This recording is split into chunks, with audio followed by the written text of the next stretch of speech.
Since the discovery of oil in 1938, Saudi Arabia has become the world's leading oil producer. Saudi Aramco, the state-owned oil company, has continuously mapped and explored the kingdom, discovering and developing over 130 oil fields, including Ghawar Field, the largest conventional oil field in the world.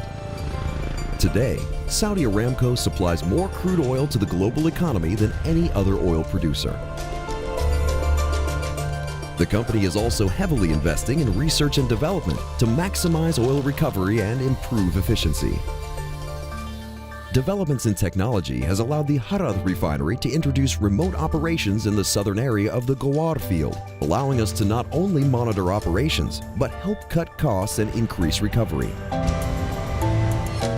Abqaiq, the largest crude oil stabilization plant in the world, and Khurais have both been recognized for their excellence and efforts in energy optimization and energy performance. Increased oil recovery means little without environmental awareness and stewardship. The Manifa offshore oil increment was nominated for a UNESCO Environmental Responsibility Award for its design, which allowed for optimum production while protecting the bay's delicate marine ecosystem. Sheba Producing Facility's implementation of zero flaring technology, wastewater recycling, emissions recovery, and wildlife protection resulted in it winning the Gulf Cooperation Council's Environmental Excellence Stewardship Award, while completing the facility's expansion, increasing production of Arabian extra light crude oil by 250,000 barrels per day, and raising overall production capacity to 1 million barrels per day. Research and development, continued investment in technology, and our people will allow Saudi Aramco to meet the challenges of the world's energy demands by maximizing oil recovery rates and efficiencies. మీ బండిలో పోస్తున్న petrol diesel అనేది కొన్ని జంతువుల శవాల నుంచి తయారైన ద్రవం అని చెప్తే మీరు నమ్ముతారా? ఎస్, ఇది నిజం. నిజమో కాదు వీడియో చూశాక మీకు అర్థమైపోతుంది. ఈ ప్రపంచంలో ప్రస్తుతం అత్యంత అవసరమైనది ఏమిటి అంటే అది పెట్రోల్ మరియు డీజిలే. వీటి అవసరం ఎంత అనేది ప్రత్యేకంగా చెప్పక్కర్లేదు. ఎందుకంటే ఈ పెట్రోల్ దొరికే దేశాలు ప్రస్తుతం ఈ ప్రపంచంలో ధనిక దేశాలుగా ఉన్నాయి. ఇక ఈ పెట్రోల్ రేట్లు పెరిగాయి అనుకోండి, ఆటోమేటిక్గా అన్ని వస్తువుల రేట్లు పెరిగిపోతాయి.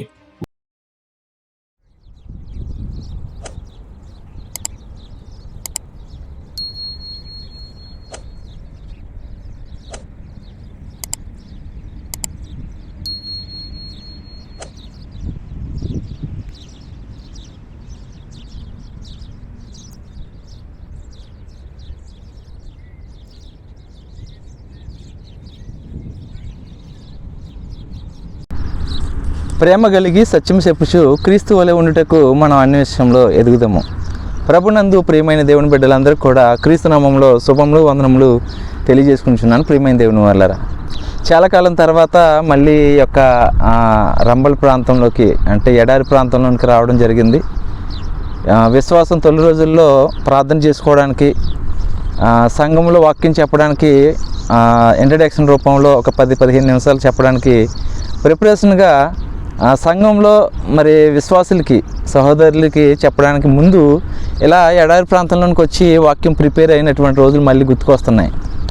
ఈ సమయంలో ఈ విధంగా రావడానికి గల కారణం ఏంటంటే మా కంపెనీ అకాడమీలో మాకున్నటువంటి రూమ్లో బంగ్లాదేశ్, పాకిస్తాన్, ఇంకా సుడాని దేశంలో ఉన్నటువంటి సహోదరులు ఉండడం వల్ల రూమ్లో చాలా డిస్టర్బెన్స్గా ఉంటుందండి.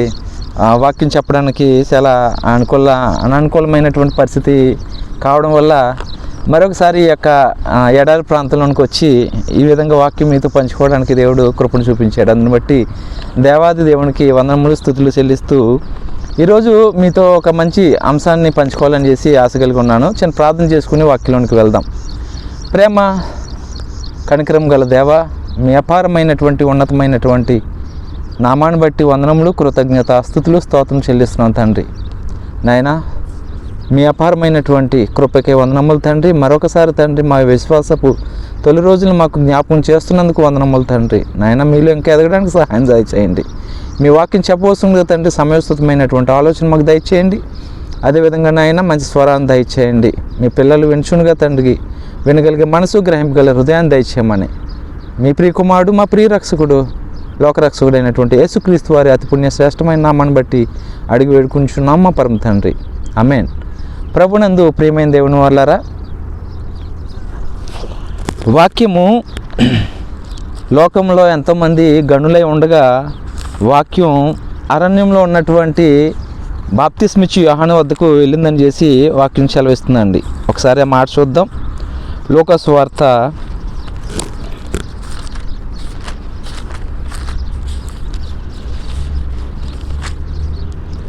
3వ అధ్యాయము మొదటి 2 వచనాలు. లూకా సువార్త 3వ అధ్యాయం మొదటి 2 వచనాలు. తిబెరి కైసరు ఏలుబడిలో 15వ సంవత్సరం మందు యూదాయకు పొంతు పిలాతు అధిపతిగాను, గలిలయకు హేరోదు శతాధిపతిగాను, ఇతూరయ త్రకోనితి దేశములకు అతని తమ్ముడైన ఫిలిప్పు శతాధిపతిగాను, అబిలేను దేశమునకు లుసనియా అధిపతిగాను, అన్నయ్య కయ్యప్ప ప్రధాన యాజకులుగాను ఉన్న కాలమున అరణ్యములోనున్న జకర్య కుమారుడైన యోహాను వద్దకు దేవుని వాక్యము వచ్చెను. ప్రభునందు ప్రియమైన దేవుని వారలారా, లోకంలో ఎంతోమంది గనులు, ఎంతోమంది అధిపతులు, ఎంతోమంది రాజులు, చక్రవర్తులు ఉండగా వాక్యం ఎక్కడికి చేరుకున్నదంటే ఎక్కడో అరణ్యంలో ఉన్నటువంటి జకర్య కుమారుడైనటువంటి బాప్తిస్మిచ్చి యోహాను గారి దగ్గరికి చేరుకున్నదటండి. దేవుని వాక్యము వచ్చెను. అంటే వాక్యము ఏ సమయంలో ఎవరి వద్దకు వెళ్తుందో, ఏ సమయంలో వాక్యం ఎవరిని ఎక్కడికి నడిపిస్తుందో తెలీదు. వాక్యం నడిపిస్తున్న ప్రతి చోటకి మనం వెళ్ళవలసిన వారమే ఉన్నామండి. అది పాకిస్తాన్ అయినా, బంగ్లాదేశ్ అయినా, అమెరికా అయినా, ఈజిప్ట్ అయినా, ఎక్కడికైనా సరే మనం వెళ్ళవలసిన వారమే ఉన్నాం. సో ఈ సమయంలో నేను వాక్యం చెప్పడానికి ఈ ప్రాంతానికి రావడం జరిగింది. ప్రభునందు ప్రియమైన దేవుని వాళ్ళారా, ఈ సమయంలో వాక్యంలో ఉన్నటువంటి గొప్పతనం, వాక్యం యొక్క విలువని తెలిపేటటువంటి కొన్ని అంశాలను మీతో పంచుకుంటానండి. ఒకవేళ మీరు పాఠంగా ఈ యొక్క పాఠానికి పేరు పెట్టాలనుకుంటే, దేవుని వాక్యం యొక్క విలువ మనిషికి తెలుసా, దేవుని వాక్యం విలువ మనిషికి తెలుసా అనేటటువంటి ఆలోచన మనం చేద్దాం ప్రియమైన దేవుని వాళ్ళారా. అసలు ఆ దేవుడిచ్చినటువంటి ఈ యొక్క వాక్యము ఎంత గొప్పది. ఈ సృష్టిని కలిగించినటువంటి వాక్యం చేతపట్టినటువంటి వారు ఏ విధంగా బ్రతికారు, ఈ వాక్యం కోసం ఎంతమంది బలైపోయారు, ఈ వాక్యం ఎవరిని ఎక్కడికి నడిపిస్తుంది, ఇవన్నీ కూడా మనం కొన్ని విషయాలు క్లుప్తంగా తెలుసుకునే ప్రయత్నం చేద్దాం. యోహాను గారు రాసినటువంటి చివరి పత్రిక ప్రకటన. ఈ ప్రకటన గ్రంథం మనం ఆలోచన చేసినట్లయితే పద్మాసు ద్వీపంలో పరవాసి అయి ఎటు వెళ్ళలేనటువంటి పరిస్థితిలో దేవుని యొక్క పరిశుద్ధాత్మ యొక్క ప్రేరేపణ వల్ల దర్శనమందు ఈ వాక్యాలని, ఈ యొక్క ప్రకటన గ్రంథాన్ని రాయడం జరిగిందండి. ఇందులో మనం 5వ అధ్యాయము 6వ అధ్యాయము 9వ వచనం చూసినట్లయితే, ఆయన 5వ ముద్రను ఇప్పినప్పుడు దేవుని వాక్యం నిమిత్తమును తాము ఇచ్చిన సాక్ష్యం నిమిత్తము వధింపబడినటువంటి వారి ఆత్మలను బలిపీఠం కింద చూచి తిని. యోహాను గారి దర్శనమందు బలిపీఠం కింద కొంతమంది ఆత్మలను చూస్తున్నాడట అండి. వారు ఎందుకు వధింపబడ్డారట? దేవుని వాక్యం నిమిత్తం నెంబర్ 1, రెండవది తాము ఇచ్చినటువంటి సాక్ష్యం నిమిత్తం.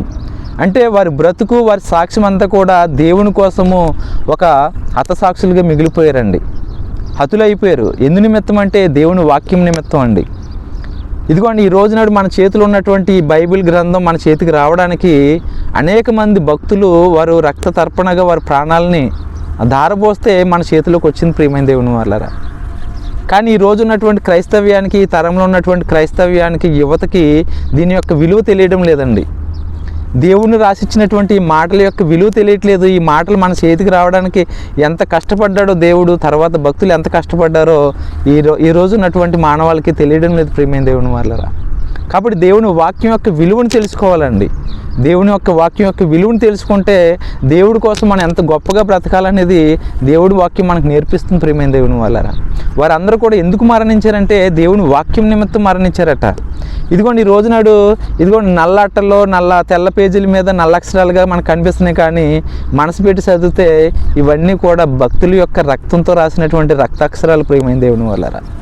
కాబట్టి ఈ మాటలో ఉన్నటువంటి సారాన్ని, దేవుని వాక్యంలో ఉన్నటువంటి గొప్పతనాన్ని మనం పరిశీలన చేసినట్లయితే అసలు దేవుని వాక్యం ప్రస్తావన ఎలా ప్రారంభమైంది, ఈ రోజు నాడు బైబిల్ మన చేతికి రావడానికి ఎలాగా దేవుడు కృప చూపించాడనేది మనం ఆలోచిస్తే, ఇశ్రాయేల్ ప్రజలు ఐగుప్తు బానిసత్వంలో మగ్గిపోతున్నటువంటి తరుణంలో అబ్రహాముకు దేవుడు ఇచ్చినటువంటి వాగ్దాన ప్రకారంగా మోసేని నాయకుడిగా పుట్టించి ఆయనకి సకల విద్యలు అభ్యసింపజేసి మోసేని ఫరో ఎదుట నిలవబెట్టి మరి ఇశ్రాయేల్ ప్రజలను విడిపించడానికి దేవుడు ఎంతగానో సహాయం దయచేశాడు, కృపను చూపించాడు.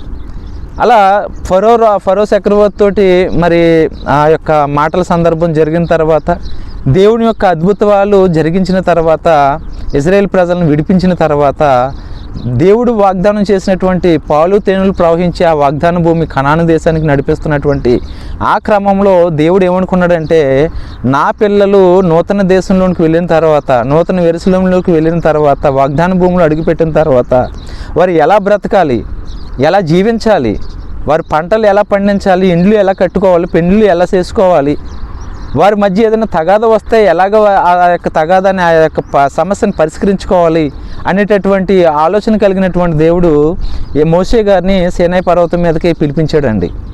సీనాయి పర్వతం మీదకి పిలిపించిన తర్వాత మరి దేవుడు మోషే గారిని 40 దినాలు అక్కడ కూర్చోబెట్టి ప్రతి ఒక్క కట్టడని, న్యాయ విధుల్ని, ధర్మశాస్త్రపు విధుల్ని, నియమ నిబంధనల్ని అన్నిటినీ కూడా మోషే గారి ద్వారా రాయించాడు. ప్రియమైన దేవుని వాళ్ళారా, ప్రధానంగా మనం చూసినట్లయితే 10 కమాండ్మెంట్స్, 10 ఆజ్ఞలు రాతి పలకలను ఇవ్వడం జరిగింది. తర్వాత అనేకమైనటువంటి కట్టడలని, న్యాయ విధుల్ని మోషే గారి ద్వారా దేవుడు రాయించాడండి. ఇలా ఇచ్చినటువంటి మాటలు ఎందుకంటే, నా పిల్లలు దేవుని వాక్యం మీద భయభక్తులు కలిగి వారి దేశంలో సుభిక్షంగా బ్రతకాలి, సుఖంగా బ్రతకాలి అనేటటువంటి ఆలోచన కలిగి దేవుని మాటలు భూమి మీదకి రావడం జరిగిందండి. అలా వచ్చిన తర్వాత ఆ వాక్యాన్ని హత్తుకోమని చేసి ద్వితోపదేశకాండంలో కూడా ఎన్నోసార్లు రాయించాడండి. ద్వితోపదేశకాండంలో కూడా ఆ సందర్భాన్ని మనం చూసినట్లయితే ద్వితోపదేశకాండం 30 అధ్యాయము, ద్వితోపదేశకాండం 30 అధ్యాయము 20 వచనాన్ని ఒకసారి మనం పరిశీలన చేద్దామండి. ద్వితోపదేశకాండం 30 అధ్యాయము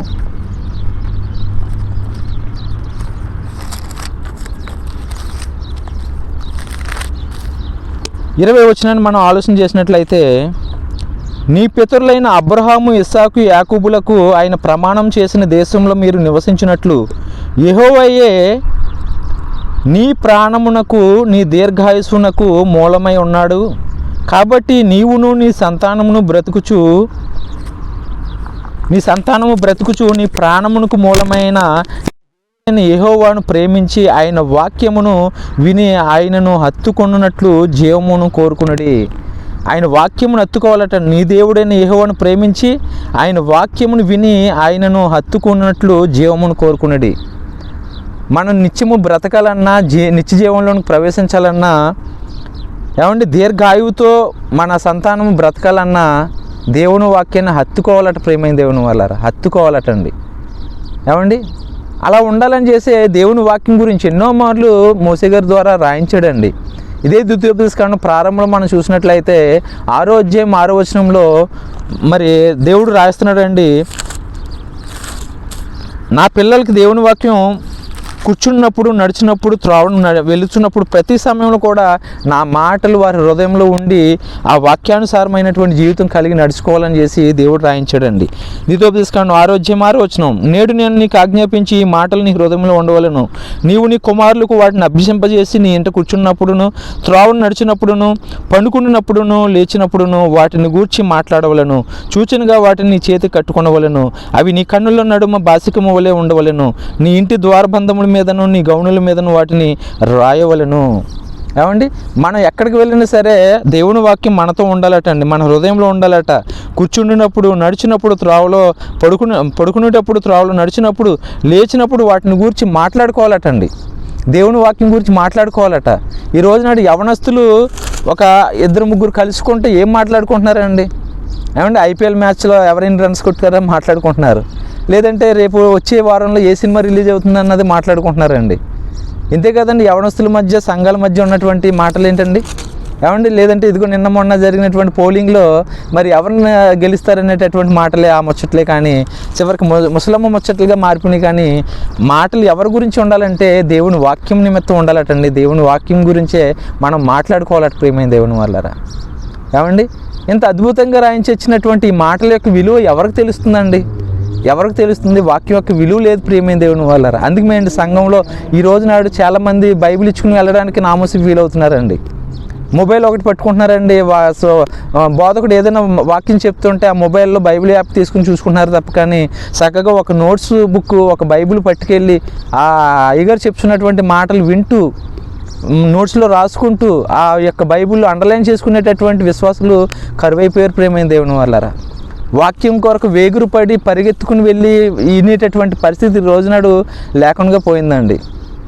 కాబట్టి ప్రియమైన దేవుని వాళ్ళారా, దేవుని వాక్యం గొప్పతనం గురించి మనం తెలిస్తే, భక్తులు చేసినటువంటి ప్రయత్నాలు, వారు పడ్డటువంటి శ్రమల గురించి మనం ఆలోచిస్తే మన బ్రతుకేంటి, మన విశ్వాస జీవితం ఏంటి అన్నది మనకు అర్థమైపోతుందండి. ఏమండి, దేవుని వాక్యం మోసే గారికి వచ్చింది. మోసే గారు ఇశ్రాయేల్ ప్రజలకి దేశంలో వారు దేవునితో నడవడానికి ఇశ్రాయేల్ ప్రజలకి ఇవ్వడం జరిగిందండి. ఆ తర్వాత కాలంలో దావీదు మహారాజు గురించి కూడా మనం ఆలోచిస్తే ఆయన 40 సంవత్సరాలు దేశాన్ని పరిపాలించాడండి, ఇశ్రాయేల్ ప్రజలను పరిపాలించాడు.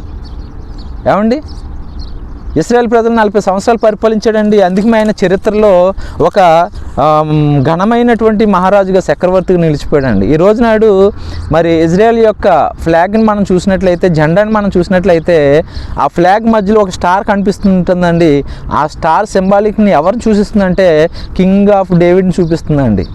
ఈ రోజు నాడు ఇశ్రాయేల్ పౌరుల్ని ఎవరిని మనం అడిగిన ఆ స్టార్ ఎవరయ్యా, స్టార్ దేనికి పెట్టారా అంటే, మాకు ఒక చక్రవర్తి ఉన్నాడు, మాకు మహారాజు ఉన్నాడు, ఆయన పేరు డేవిడ్. ఆ డేవిడ్ని చూసిస్తుంది ప్రియమైన దేవుని వాళ్ళారా. అంటే తరాలు గడిచినా సరే ఆ రాజుని గుర్తించుకునే అంత పరిపాలన ఆ డేవిడ్ ఎలా చేయగలిగాడంటే ఆయన మాటలోనే మనం చూద్దాం. కీర్తన గ్రంథంలో రాయబడినటువంటి మాట అండి. ఆయన నీ వాక్యము నా పాదములకు దీపమే ఉన్నది, వెండి బంగారములు సంపాదించుకున్నట్టు కంటే నీ వాక్యం నాకు మేలు అంటాడండి. 139వ కీర్తన, 139, 119వ కీర్తన 72 వచనం మనం చూసినట్లయితే, క్షమించండి, 119వ కీర్తన 72 వచనం అండి. 119వ కీర్తన 72 వచనం.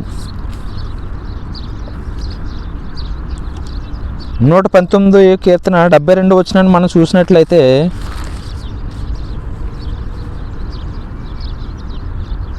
వేల కొలది వెండి బంగారు నాణముల కంటే నీవిచ్చిన ధర్మశాస్త్రము నాకు మేలు, నీవిచ్చిన ధర్మశాస్త్రము నాకు మేలు అంటున్నాడండి.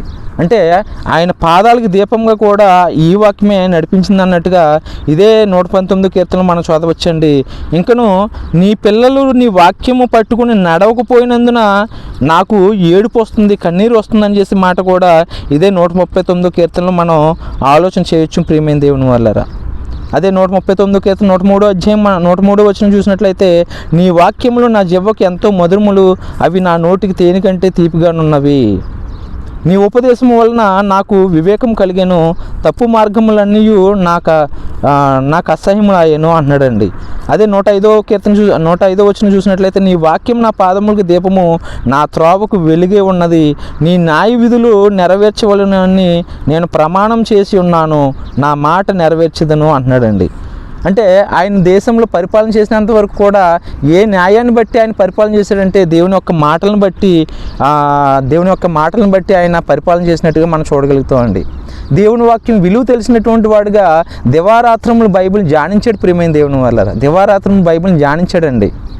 ఏమండి, ఈరోజు నాడు క్రైస్తవులు 1 గంట వాక్యం వినటానికే కష్టపడిపోతున్నారు, 1 గంట వాక్యం వినటానికే కష్టపడిపోతున్నారు. కానీ దావీదు మహారాజు గారు దివారాత్రములు ధర్మశాస్త్రాన్ని ధ్యానించాడటండి. ఆ న్యాయ విధులను బట్టి దేశాన్ని పరిపాలించాడటండి. ఇంకనూ ఆయన కన్నుల నుండి ఆయన ఏడుస్తున్నాడట. ఎందుకు ఏడుస్తున్నాడో తెలుసా? చూడండి, అదే 139వ కీర్తన 136వ వచనము. నీ జనులు నీ ధర్మశాస్త్రం అనుసరించిపోయినందున నా కన్నీరు ఏరులై పారుచున్నది అంటున్నాడండి. మరొకసారి చదువుతాము, ఎంత అద్భుతమైనటువంటి మాట అండి. జనులు నీ ధర్మశాస్త్రము ననుసరింపకపోయినందునకు నా కన్నీరు ఏరులై పారుచున్నది. దావీదు మహారాజు గారు బాధపడిపోతున్నాడండి, దుఃఖిస్తున్నాడండి.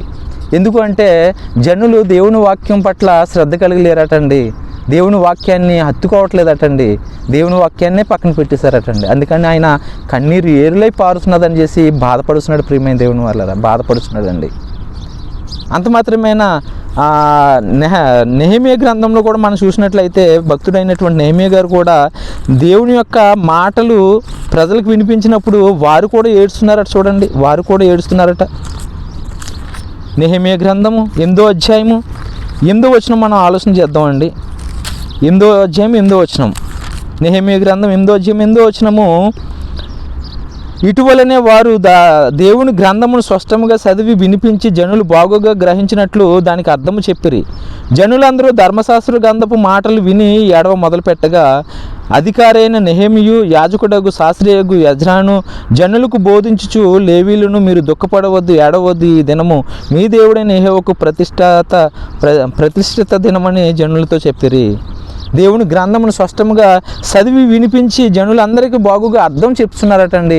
అలా అర్థం చేసుకున్న తర్వాత వారి హృదయంలో పొడవబడి, వారి హృదయంలో నొచ్చుకొని ఏడుస్తున్నారటండి. మా బ్రతుకులేంటి, మా జీవితాలేంటి, దేవుడిచ్చినటువంటి అద్భుతమైనటువంటి వాక్యాన్ని మేము విస్మరించామని చేసి జనులు ఏడుస్తున్నారటండి.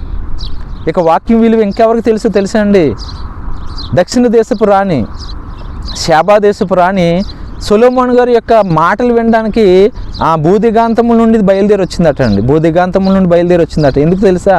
దేవుని యొక్క మాటలు సొలొమోను గారి జ్ఞానం వినడానికండి. ఆ సొలొమోను గారు కూడా మరి దావీదు గారి యొక్క కుమారుడైనటువంటి సొలొమోను గారు కూడా దేవుని న్యాయ విధులను బట్టి పరిపాలన చేసినట్టుగా మనం చూడగలుగుతామండి. అందుకే మేము శాపదేశపురాన్ని వచ్చిన తర్వాత ఆమె ఏమంటుందో తెలుసా? నీ మధ్య ఉన్నటువంటి నీ లోగిట, నీ యొక్క వాకిట్లో, నీ రాజ్యంలో బ్రతుకుతున్నటువంటి జనులు భాగ్యవంతులు. ఎందుకంటే ఎప్పుడు నీ సముఖమందు ఉండి నీ విలువైనటువంటి మాటలు వింటున్నారని చేసి శాపదేశపురాన్ని మెచ్చుకుంటుంది. ప్రియమైన దేవుని వాళ్ళరా, కొనియాడుతుందండి సొలొమోను గారి యొక్క దేవుణ్ణి కొనియాడుతుందండి. మరి ఈ రోజు నాడు దేవుని మాటలే మన చెంతకు వస్తుంటే, ప్రతి ఆదివారం సంఘంలో వినిపిస్తుంటే, ఏమంటే ఆ మాటలకు చెవినిచ్చేటటువంటి విశ్వాసులు తక్కువైపోతున్నారు ప్రియమైన దేవుని వాళ్ళరా. కాబట్టి దేవుని వాక్యం గురించి ఆ సొలొమోను గారు ఆయనకి ఎలా అందిందంటే తన తండ్రి అయినటువంటి దావీదు గారు అందించారండి. మీరు బాగా గమనిస్తున్నారా?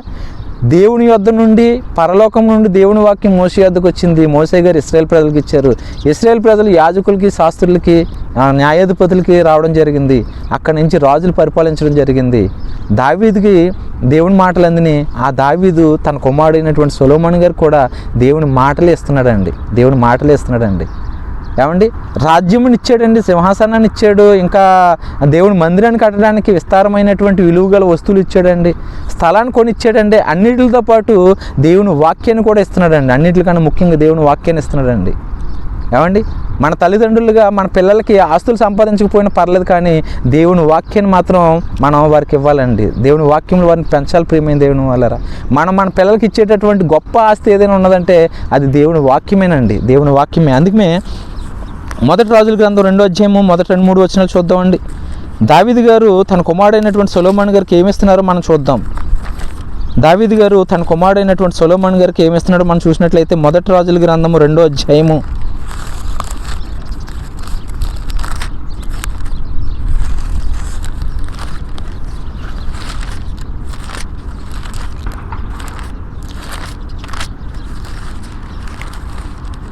2వ వచనాలండి. మొదటి రాజుల గ్రంథము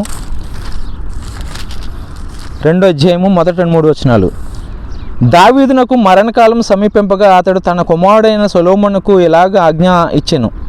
లోకులందరూ పోవలసిన మార్గమును నేను పోవచ్చున్నాను, కాబట్టి నీవు ధైర్యం తెచ్చుకుని నిబ్బరము కలిగి నీ దేవుడైన యెహోవా అప్పగించిన దానిని కాపాడి ఆయన మార్గములను అనుసరించిన ఎడల నీవు ఏ పని పూనుకునినను ఎక్కడ తిరిగినను అన్నిటిలో వివేకముగా నడుచుకుందువు. మోసే ధర్మశాస్త్రంలో రాయబడి ఉన్న దేవుని కట్టడలను, ఆయన నియమించిన ధర్మశాస్త్రం అంతటిని, ఆయన న్యాయ విధులను, శాసనములను గైకునుము. అప్పుడు నీ పిల్లలు తమ ప్రవర్తన విషయంలో జాగ్రత్తగా ఉండి నా ఎదుట తన పూర్ణ హృదయముతో, పూర్ణ మనస్సుతో, సత్యముతో అనుసరించుకుందురు అని చేసి వాక్యం సెలవిస్తుందండి.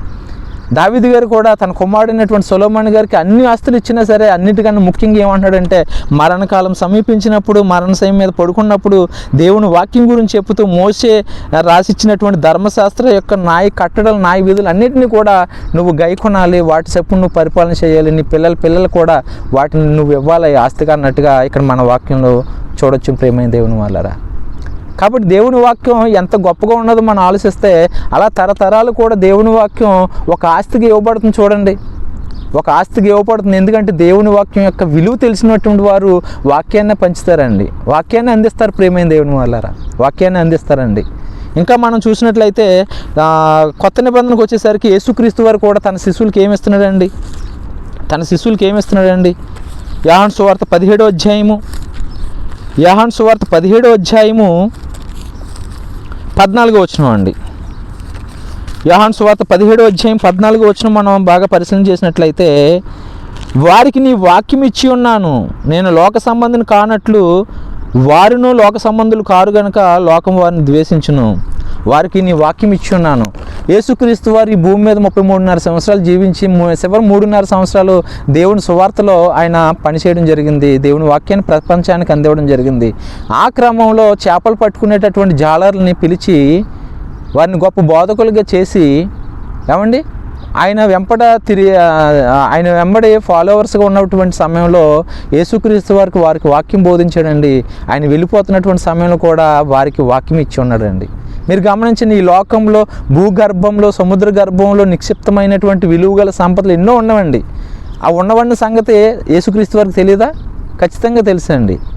ఏమండి కైసరికి పొండివ్వాలని చేసి మరి పేతురు గారిని ఆ సముద్రానికి వెళ్ళి వల వేసి మొదట పట్టబడినటువంటి చేపను తీసుకుంటారా, ఆ చేప కడుపులో ఒక సెకేలు ఉంటుంది, అది నీ కొరకు నా కొరకు పండుగ చెల్లించు అన్నప్పుడు అండి ఏమండి ఏ చేప గర్భంలో ఏమున్నదో యేసుక్రీస్తు వారికి తెలిసినప్పుడు ఈ భూగర్భంలో ఎక్కడెక్కడ ఏమున్నాయో యేసుక్రీస్తు వారికి తెలియదా? ఖచ్చితంగా తెలుసు. మరి అలాంటప్పుడు పేతురు నువ్వు పలానా ప్రాంతంలోనికి వెళ్ళు, మరి అక్కడ ఉన్నటువంటి సంపద మీరు అందరూ కూడా పంచుకోండి అని చేసి యేసుక్రీస్తు ఖచ్చితంగా చెప్పొచ్చండి. కానీ ఈ లోక సంబంధమైనటువంటి ఆస్తులు, ఈ లోక సంబంధమైనటువంటి విలువగల వస్తువులు వారికి ఇవ్వట్లేదు. కానీ ఇదిగోండి పరలోకానికి నడిపించేటటువంటి జీవవాక్యాన్నే వారికి ఇచ్చాడు ప్రేమైన దేవుని వాళ్ళరా. ఆయన ఈ లోకానికి వస్తున్నప్పుడు కూడా ఆయన ఈ లోకానికి ఏం తీసుకొచ్చాడు? తండ్రి వద్ద ఏమి ఉన్నాడో ఆ మాటలనే పట్టుకుని వచ్చాడండి. జగత్తు పునాది మరుగే ఉన్నటువంటి సంగతులన్నింటినీ కూడా మీకు ఉపమాన రీతిగా నేను బోధిస్తాను అని చేసి చెప్పాడండి యేసుక్రీస్తు వారు. అలా బోధించాడు. ఆయనకి ఆ మాటలు ఎక్కడంటే ఆయనే వాక్యమే ఉన్నాడు. అది ఎందు వాక్యం ఉండును, వాక్యం దేవుడి వద్ద ఉండును, ఆ వాక్యమే దేవుడే ఉండును అనే మాట మన యోహాను సువార్త మొదటి మాటలోనే మనం చూడగలుగుతాం. అలాంటి వాక్యము అన్నటువంటి యేసుక్రీస్తు వారు తన నమ్ముకున్నటువంటి శిష్యులకి వాక్యాన్ని ఇచ్చాడండి. ఆ తర్వాత కాలంలో పేతురు యోహాను శృంగారపు దేవాలయానికి వెళ్తున్నప్పుడు కూడా ఒక కుంటివాడు ఉన్నప్పుడు అతడు తేరి చూస్తున్నప్పుడు పేతురు యోహానులు నువ్వెందుకు మా ఎడలు తేరి చూస్తున్నావు? మా దగ్గర వెండి బంగారం లేవు, కానీ మాకు కలిగి ఉన్నది నీకు ఇస్తామని చేసి యేసుక్రీస్తు వారి నామను ప్రార్థన చేసి ఆ కుంటివాడిని స్వస్థపరిచినప్పుడు దిగ్గున లేచి నడవసాగాడు ప్రేమైన దేవుని వాళ్ళారా. అంత మాత్రమే స్వస్థత మాత్రమే కాదండి, ఆ యొక్క వ్యక్తికి వాక్యాన్ని కూడా పంచి ఒక బాప్తిస్మం ఇచ్చినటువంటి పరిస్థితి జరుగుతుందండి. ఇంకా ఆ తర్వాత కాలంలో అపోస్తులైనటువంటి పౌలు గారు ఒక హింసకుడుగా దోషకుడుగా ఉన్నటువంటి పౌలు గారు కూడా వాక్యం విలువ తెలిసినటువంటి వాడే ఉండి ఏమండి ఆయనకున్నటువంటి సమస్తమైనటువంటి సంపదని కూడా పెంటగా ఎంచుకొని ఏమండి క్రీస్తు కోసం బ్రతికినటువంటి ఒక మహాభక్తుడే పౌలు గారు ప్రేమైన దేవుని వాళ్ళారా. క్రీస్తు వాక్యం చేత పట్టబడక ముందు అతను ఒక హింసకుడు, దోషకుడు, హానికరుడు, స్టెఫెన్ సావుకు కారణమైనటువంటి వాడు పౌలైనటువంటి సౌలు అండి. కానీ దేవుని వాక్యం ఎప్పుడైతే పట్టుకున్నదో, దేవుని వాక్యం చేత ఎప్పుడైతే పట్టబడ్డాడో ఆ సౌలు పౌలుగా మారిన తర్వాత తనకున్నదంతా కూడా పెంటగా ఎంచుకున్నాడండి. అందుకే అంటాడు కదా, బ్రతుకుట క్రీస్తు, సావైతే నాకు మేలు. క్రీస్తు విషయమే సమస్తము నేను పెంటగా ఎంచుకున్నానని చేసి మనకి పత్రికల్లో రాయబడినటువంటి మాట మనకు కనిపిస్తూ ఉంటుందండి. కాబట్టి ప్రియమైన దేవుని వాళ్ళారా, పౌలు గారు కూడా ఆయన దగ్గర కొంతమంది శిష్యులు ఫాలో అవ్వడం జరిగిందండి. అందులో ప్రియమైనటువంటి శిష్యులు ఒక ఫిలిప్ ఒక తిమోతి గారు కనిపిస్తారండి, ఒక ఎఫ్రెత్ కనిపిస్తూ ఉంటాడండి. ఏమండి ఇంకా మనం చూసినట్లయితే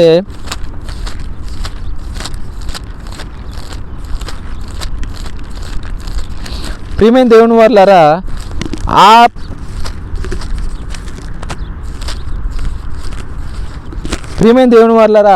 ఆ భక్తుడైనటువంటి పౌలు గారు కూడా తన యొద్ద ఉన్నటువంటి శిష్యులకి ఏమి ఇచ్చాడని మనం చూసినట్లయితే వాక్యాన్ని అందించాడండి.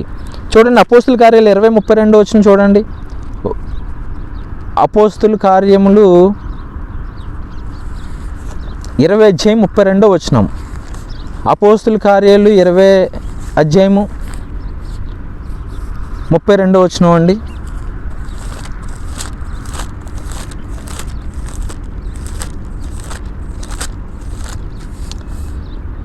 వచనం మనం చూసినట్లయితే, ఇప్పుడు దేవునికిని ఆయన కృపావాక్యమునకును మిమ్మల్ని అప్పగించుకుంటున్నాను. ఆయన మీకు క్షేమాభివృద్ధి చేయుటకును పరిశుద్ధపరచబడిన వారందరినీ స్వాస్థం అనుగ్రహించుటకును శక్తిమంతుడు అంటున్నాడు ప్రియమైన దేవుని వాళ్ళారా. ఎవరిని వెండి అయినను బంగారమైన వస్త్రములైన నేను ఆశింపలేదు అంటున్నాడండి. చూసారా అండి, పౌలు గారు కూడా వెండిని ఆశించలేదు, బంగారం ఆశించలేదు, విలువ గల వస్తువులు ఏమీ కూడా ఆశించలేదండి. విలువైనది ఒక్కటే వాక్యము ప్రియమైన దేవుని వాళ్ళారా, వాక్యం. ఆ వాక్యానికి మిమ్మల్ని అప్పగిస్తున్నాను, ఇప్పుడు దేవునికి ఆయన కృప వాక్యమునకు మిమ్మల్ని అప్పగిస్తున్నాను అని చేసి భక్తుడైనటువంటి పౌలు గారు అంటున్నాడు ప్రియమైన దేవుని వాళ్ళారా. వాక్యం అంటే అంత గొప్పదా? వాక్యంలో ఉన్నటువంటి శక్తి మనం చూసినట్లయితే అది బలము గలదే, రెండంచులు గల ఎటువంటి వాడు గల ఖడ్గము కంటే బలముదే, హృదయం యొక్క తలంపులను శోధిస్తూ పరిశోధిస్తూ హృదయంలోకి చొచ్చుకుపోయేదే దేవుని వాక్యం ప్రియమైన దేవుని వాళ్ళరా. దేవుని వాక్యం మన ఆత్మకి ఒక కంచిగా కాపాడుతూ ఉంటుందండి. ఏమండి, అందుకనే అండి వాక్యాన్ని మనం కవచంగా ధరించాలని చేసి కూడా మరి అదే పౌలు గారు వాక్యం గురించి మాట్లాడుతూ చూడండి, సమాధాన సంబంధమైన సువార్తను జోడు మీరు తొడుక్కోండి. వాక్యం ఉన్నటువంటి గొప్పతనం మనం ఎబ్రిల్ రాసిన పత్రిక మనం చూసినట్లయితే, మొదటగా ఎబ్రిల్ రాసినటువంటి పత్రిక 4వ అధ్యాయం 12వ వచనం మనం చూసినట్లయితే, ఎందుకనగా దేవుని వాక్యం సజీవం గలదై బలము గలదై రెండంచులు గల ఎటువంటి ఖడ్గం కంటే వాడిగా ఉండి ప్రాణాత్మను కీలను మూలుగును విభజించినంత మట్టుకు దూర్చు హృదయం యొక్క తలంపులను ఆలోచనను శోధించుచున్నది అన్నాడండి. ఏమంటే హృదయంలోనికి అంతా కూడా పరిశీలిస్తుంది ప్రియమైన దేవుని వల్ల చొచ్చుకుపోతుందండి. ఆ వాక్యం ఉన్నటువంటి పేతురు గారి యొక్క వాక్యం ఉన్నటువంటి ఆనాటి జనాంగం మేమేం చేద్దామని చేసి చెప్పినటువంటి పరిస్థితి మనకు కనిపిస్తుంటుందండి.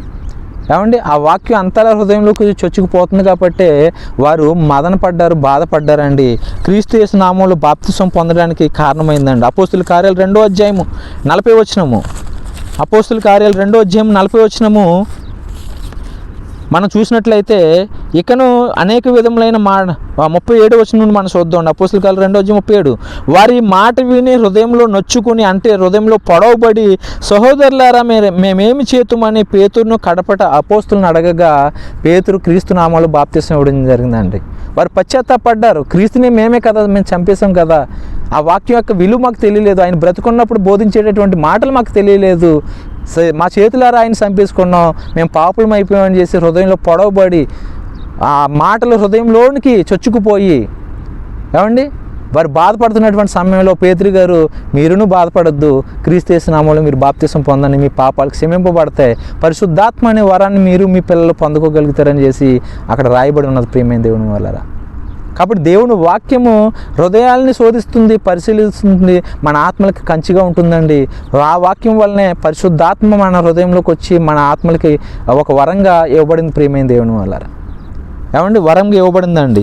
అందుకే అండి వాక్యంలో ఉన్నటువంటి శక్తి రెండంచులు గల ఎటువంటి బలము గలదై, రెండంచులు గల ఎటువంటి ఖడ్గము కంటే వాడిగా ఉండి ప్రాణాత్మలను కీలను మూలుగులను విభజించినంత మట్టుకు దూరుచు హృదయం యొక్క తలంపులను మరి శోధిస్తుంది అన్నట్టుగా మనం చూడగలుగుతున్నాం అండి. ఇంకను మనం ఆలోచన చేసినట్లయితే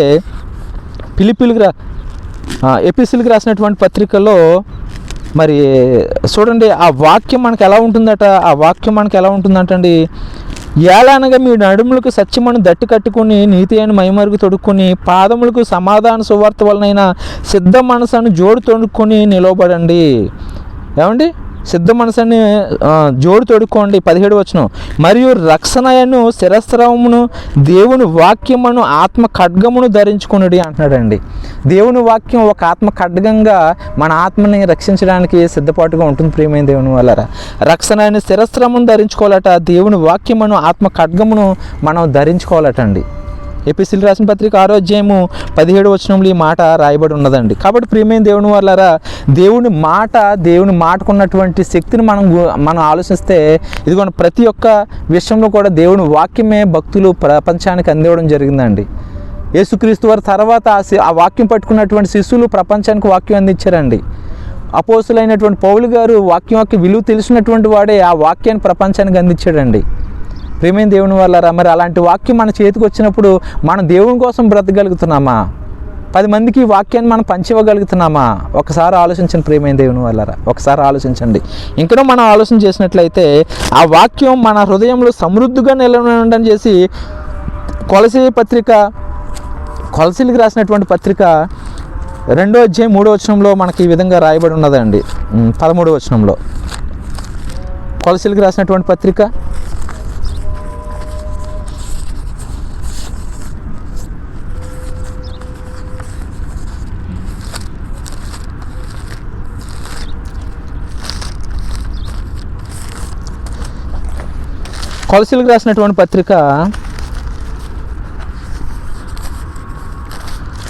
3వ అధ్యాయము 13వ వచనం.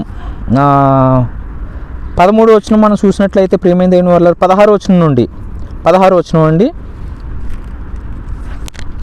సంగీతములతోనూ కీర్తనలతోనూ ఆత్మ సంబంధమైన పద్యములతోనూ ఒకరినొకడు బోధించుచు బుద్ధి చెప్పుకొనుచు కృపాసహితముగా మీ హృదయంలో దేవుని గూర్చిన గానము చేయుచు సమస్త విధములైన జ్ఞానంతో క్రీస్తు వాక్యం మీ హృదయంలో సమృద్ధిగా నివసింపనీయడి. ఈ రోజు నాడు ప్రతి మనిషిలో ఐహిక విచారములు ఉండిపోతున్నాయి, కానీ క్రీస్తు వాక్యం హృదయంలో సమృద్ధిగా ఉండట్లేదు ప్రియమైన దేవుని వాళ్ళరా. ఏమండి, చెప్తున్నటువంటి నాకును కూడా పని ఒత్తిడి వల్ల వాక్యాలు సరిగ్గా గుర్తుండట్లేదు. ఎందుకంటే ఐహిక విచారాలు. ఏమండి, అయినా సరే దేవుణ్ణిలో ఇంకా బలపడాలని చేసి నేను ప్రయత్నిస్తున్నాను. నా గురించి ప్రార్థన చేయండి ప్రియమైన దేవుని వాళ్ళారా. చూడండి, ఇక్కడ కూడా ఏమంటున్నాడంటే ఈ రోజు నాడు సంఘంలో ప్రియమైన దేవుని వాళ్ళారా పాటలు ఉంటాయి, పద్యాలు ఉంటాయి, సాక్ష్యాలు ఉంటాయి. ఏమండి, గెస్ట్ని ఇన్వైట్ చేయడానికి సమయం ఉంటుందండి, ఇంకా ప్రత్యేకమైనటువంటి పాటలు పాడడానికి సమయం ఇస్తారండి. కానీ ఏది ఉండదంటే వాక్యానికి చోటు ఉండదండి. అన్నిటికీ సమయం ఇచ్చినటువంటి సంఘ అధ్యక్షులు వాక్యానికి మాత్రం 20 నిమిషాలు, 30 నిమిషాలు, 40 నిమిషాలు మాత్రమే ఇస్తారండి. కొన్ని సంఘాల్లో అయితే మరీ బొత్తుగా 15 నిమిషాలు మాత్రమే ఇస్తారండి. కానీ వాక్యానికి సమయం ఇవ్వాలన్నట్టుగా ఇక్కడ భావం ఏముంటుందంటే వాక్యం మీ హృదయంలో సమృద్ధిగా నివసింపండి. ఆ వాక్యం మన హృదయంలోకి ఎప్పుడు వెళ్తుందంటే సంఘంలో కూర్చోబెట్టి కనీసం గంట సమయమైన వాక్యం వినిపిస్తేనే కదండి సమృద్ధిగా మన వాక్యం వెళ్ళడానికి హృదయంలోకి.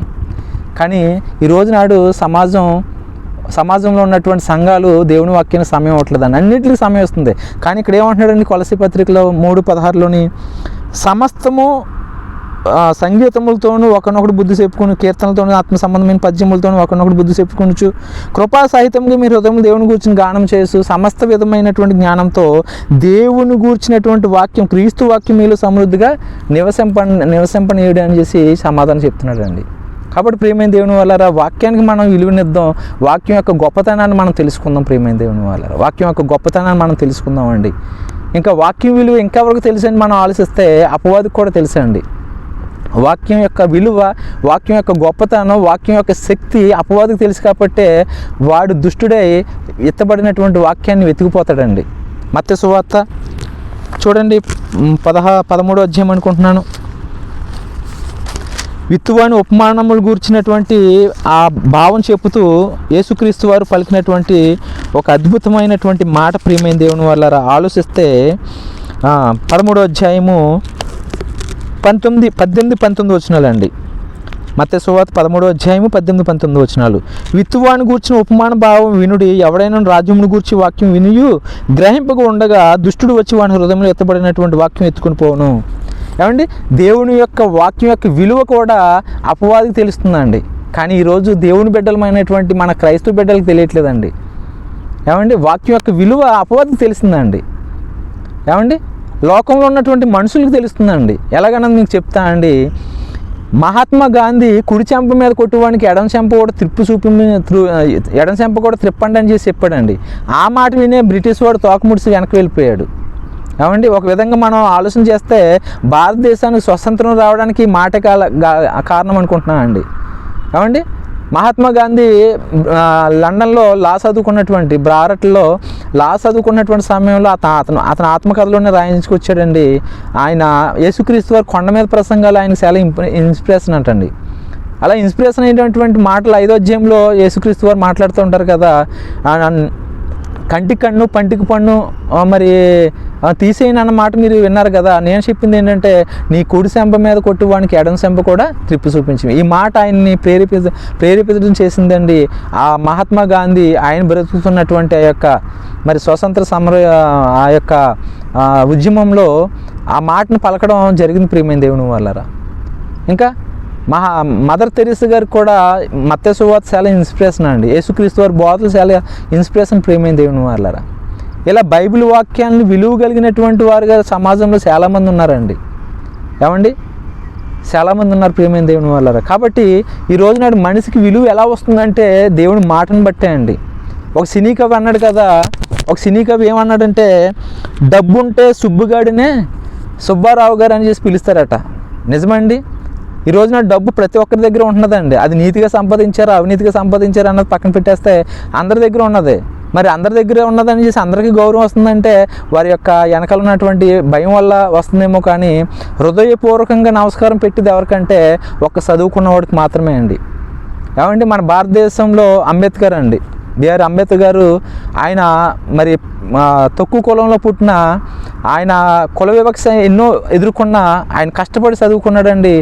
ఆ చదువుని బట్టి ఆయనకు విలువ తెచ్చిందండి. ఆ చదువుని బట్టి ఈ రోజునాడు వెనకబడ్డ కులాలన్నింటినీ కూడా, వెనకబడ్డ వారందరినీ కూడా విలువనిస్తుంది ప్రియమైన దేవుని వాళ్ళరా.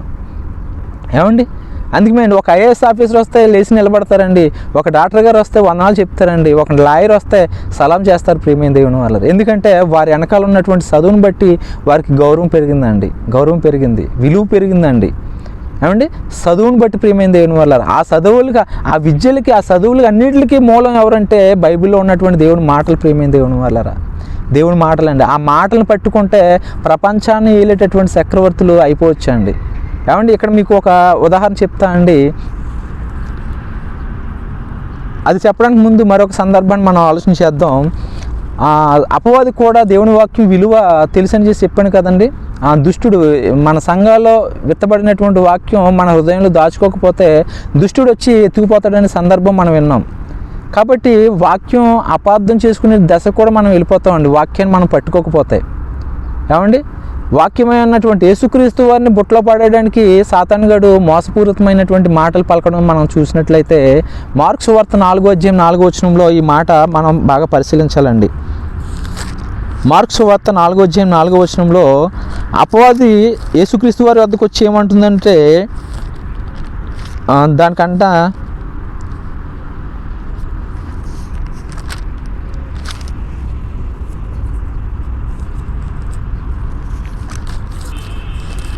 దానికన్నా లూకా సువార్తలు చూద్దాం అండి, వివరంగా రాయబడి ఉంటుంది. లూకా సువార్త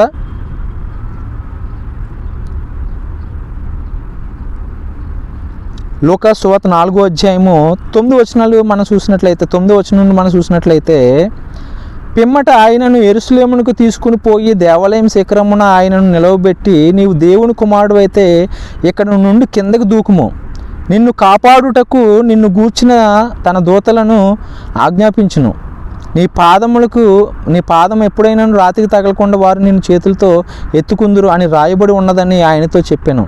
అందుకు యేసు, నీ దేవుడైన ప్రభువును శోధింపవలదు అని చెప్పబడి ఉన్నదని వానికి ప్రత్యుత్తరం ఇచ్చాను. అంటే వాక్యం అపార్థం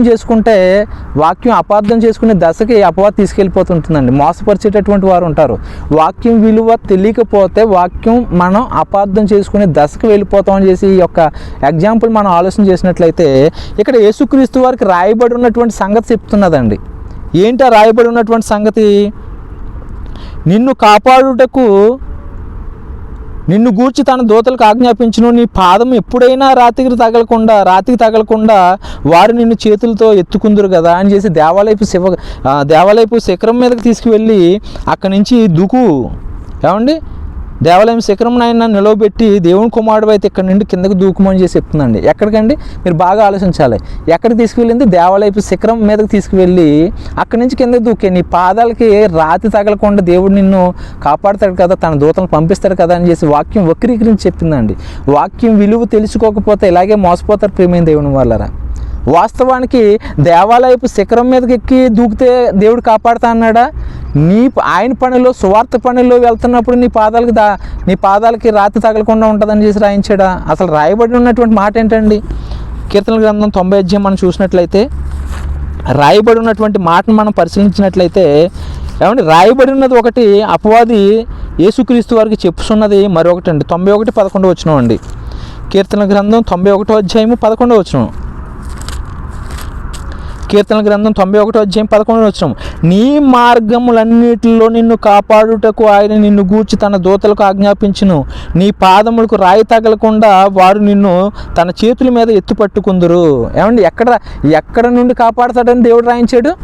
నీ మార్గములన్నిటిలో నిన్ను కాపాడును, ఆయన నిన్ను గూర్చి తన దూతలకు ఆజ్ఞాపించును, నీ పాదములకు రాయి తగలకుండా వారు నిన్ను తన చేతుల మీద ఎత్తుపట్టుకుందురు అని చేసి చెప్తున్నాడు అండి. అంటే నీ మార్గములు అనగానే దేవుని మార్గములు సువార్త పనిలో సువార్త చెయ్యవారి పాదములు సుందరములని రాయబడి ఉన్నవండి. అలాంటి సుందరమైన పాదములతో మన సువార్తకు వెళ్తున్నప్పుడు మనకి ఎటువంటి ప్రమాదం జరగదు. ప్రమాదం ఎదురొస్తున్నా సరే కాపాడుతాడు దేవుడు. నీ పాదాలకు రాయి తగలకుండా నిన్ను ఎత్తిపెట్టుకుంటాడని చేసి రాయబడితే సాతాను ఎలా మోసగిస్తుంది ఆ వాక్యాన్ని, ఎలా వక్రీకరించింది ఆ వాక్యాన్ని అంటే, దేవాలయపు శిఖరం మీదకి తీసుకువెళ్ళి నువ్వు దేవుని కుమారుడు అయితే కిందకి దూకే నీ పాదాలకు రాయి తగలదు అంటున్నదండి. బాగా గమనిస్తున్నారా? దేవుడి వాక్యం విలువ తెలుసుకోపోయినా, దేవుని వాక్యం యొక్క అర్థం తెలుసుకోపోయినా మనం మోసపరిచేటటువంటి వారు ఇలాగ ఉంటారండి. కొన్ని సంవత్సరాల కింద ఫేస్బుక్లో ఒక ఫోటో బాగా వైరల్ అయ్యేదండి. ఏంటి తెలుసా? ఒక భారీ దేహం కలిగినటువంటి అస్థపంజరం చూపించి ఆ అస్థపంజరానికి ఈ యొక్క నుదుటి మీద ఒక రాడుతోటి కొడితే ఎలా ఉంటుందో పుర్రే ఆ యొక్క స్కెల్ట్ పగిలిపోయినట్టుగా కనిపించిందండి. ఆ యొక్క ఇమేజ్, ఆ యొక్క పిక్ ఫేస్బుక్లో అన్నిటి చోట బాగా వైరల్ అయిందండి. దాని కింద మ్యాటర్ ఏంటంటే, మన క్రైస్తవ సహోదరులు, వాక్యం తెలియలేనటువంటి క్రైస్తవ సహోదరులు ఇది గొలియాతు అస్థపంజరం అని చేసి పోస్ట్ చేశారండి. ఏమండి, వాక్యం యొక్క విలువ బాగా తెలుసుకోండి. గొలియాతు యొక్క అస్థపంజరం చేసి అస్థపంజరానికి ఆ స్కెల్టన్, ఆ యొక్క స్కెల్ట్ తలకాయ ఉన్నటువంటి ఆ ఫోటోని పోస్టులు చేశారండి, వైరల్ చేశారండి. ఇది గొలియాతు యొక్క అస్థపంజరం చేసి చెప్పుకొచ్చారండి. ఏమండి, గొలియాతు యొక్క అస్థపంజరం అయితే మరి వాక్యం ఏమైపోవాలండి? వాక్యంలో ఏముందో తెలుసా?